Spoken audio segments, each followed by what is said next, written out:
Primavera ESI, c'est une association franco-colombienne qui lutte contre les discriminations sociales en Colombie, notamment qui aide les femmes et les enfants dans les quartiers défavorisés de Bogota. Donc pour cela, ils organisent des cours d'espagnol à Paris pour récolter des fonds. Ils organisent aussi des ateliers culturels où ils font des découvertes culinaires, des découvertes sur les villes de Colombie, etc.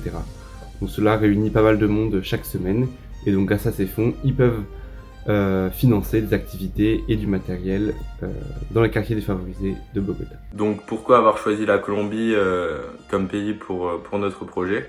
Alors tout d'abord parce que c'est un pays extrêmement inégalitaire. En effet, depuis la guerre civile, il y a de nombreuses populations qui ont dû fuir le pays et leur ville pour des raisons politiques. Et donc ce sont ces populations notamment qui vont se retrouver dans un centre socio-culturel comme celui d'Ousmé à Bogota. Et donc nous, notre projet, c'est d'installer une salle informatique dans ce centre, dans ces quartiers défavorisés, et donc aider ces gens à s'insérer dans la vie professionnelle plus facilement. Afin de réaliser notre projet, nous avons créé un t-shirt dans le but de gagner en visibilité. Et toujours dans le but de gagner en visibilité, nous avons créé une page Facebook et Instagram. Nous avons également participé à une radio et été publié dans un journal. Et nous avons participé à des événements sportifs. Ensuite, dans le but d'obtenir des fonds, nous avons démarché des magasins. Nous avons créé une cagnotte. Nous avons démarché des mairies, dont une qui nous a répondu positivement, celle de l'Ardi. Et nous avons contacté un ancien projet Gate qui se déroulait également en Colombie et Colombine. Donc où en est Bogotech à l'heure actuelle? Bogotech à l'heure actuelle, on a tout le budget nécessaire à l'achat d'ordinateurs et un éventuel voyage en Colombie. Évidemment, vu les conditions, le voyage ne se fera pas, ou du moins pas tout de suite. Mais du coup, on a prévu donc de faire le projet à distance. Et donc, on va commander des ordinateurs qui arriveront directement dans le centre en Colombie. Et ensuite, on aidera les personnels du centre à installer les ordinateurs, donc via des visios, avec des tutos, avec tous les moyens qu'on a à disposition. Nous, de notre côté, on espère pouvoir aller en Colombie dans quelques mois, dans quelques années, pour voir le résultat déjà.